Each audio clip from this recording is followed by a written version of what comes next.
Hi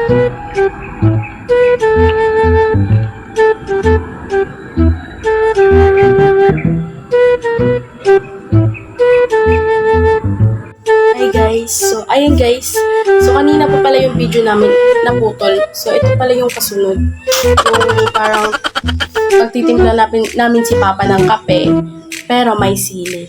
Ayan po. Siyempre, hintayin natin siya na dumating kasi naghatid kasi siya sa mga kapatid ko eh. Naghatid siya sa mga kapatid ko doon. Wow! Hindi natuloy. Kaya po, hintayin na lang natin ang kasunod. Hintayin natin kung ano reaction niya dun sa kape niya may sili. Sige lang, kape. Magkasara natin yung gate. Guys, hintayin na lang natin si Papa dumating. Kasi mabilis lang naman yun eh. Mabilis lang naman siya. Tingnan natin magiging reaction niya. So, syempre, wala naman tayo ibang A few moments later. Ayan guys, so ayan, pumasok na po si Papa. At syempre, bago pa lahat, pinaupo ko po siya. Syempre, tawang-tawa pa ako dyan kasi syempre, wala siyang kaalam-alam. So, nagtaka nga po pala siya kung bakit ang bait-bait ko.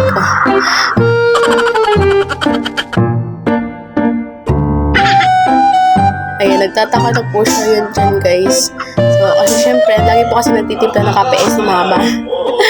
Hindi niyo po alam na, ayan, na may balak na naman kami. So, ayan guys, pinagtitripan na naman po namin si Mama. Syempre, wala po kasi kami ibang maisip. Stick na kape kasi yung favorite niyang laging kapihin. Syempre, nilagyan din natin ng asukal para mas lalo talagang para matamis din na may pagkamanghang char. Yan. So, nahihirapan din pala ako dyan kasi lumulutang po yung mga ano ng sili, guys. Ayan, guys. Ayan. Tinakpan ko na nga lang po eh. Tapos, ayan, kinuha ko po yung mga lumulutang. Ayan. Pero wala pa din po kaalam-alam si Father dyan.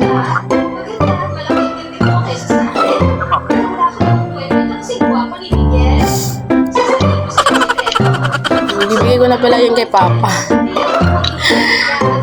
Wala siyang kaalam-alam dyan kung ano nilagay sa kape niya. Tingnan mo guys, tingnan nyo. Iinumin niya yan eh. Iinumin niya yan. Siyempre, iinumin talaga. Ano pa nga ba? Ayan. Medyo parang tataka pa lang siya kasi ang bait ko na. Uy, mabait naman talaga ako. Ayan. Takanta si Mare. So, ayan guys, medyo matagal-tagal pa rin po na inumin ni Papa yan. So, ayan, iinumin na nga po niya. Iinumin niya na nga po guys. Ayan. At nang inumin na. Medyo parang medyo ano pa siya dyan. Ba't ang ibang lasa ng kape niya. Ayan, ininom niya lahat-lahat. Tingnan natin. Ay, nasuka nga naman talaga. Uy, ayan, sukang-suka. Siyempre, tapik-tapikin din natin yung likod. Sinabi ko nga yun, mahilig ko siya sa maanghang. Kaya, ayun, pati kape niya nilagyan ko na lang din ng maanghang. Ay, nakakawawa ang Papa there. Kawawa lagi na lang nabag-tripan. So guys, yung video pala kasi namin walang boses, hindi ko alam bakit. Kaya, nilagyan ko na lang ng voice. Ayan. Sukang-suka ang Father. At ako naman tutawang-tawa guys.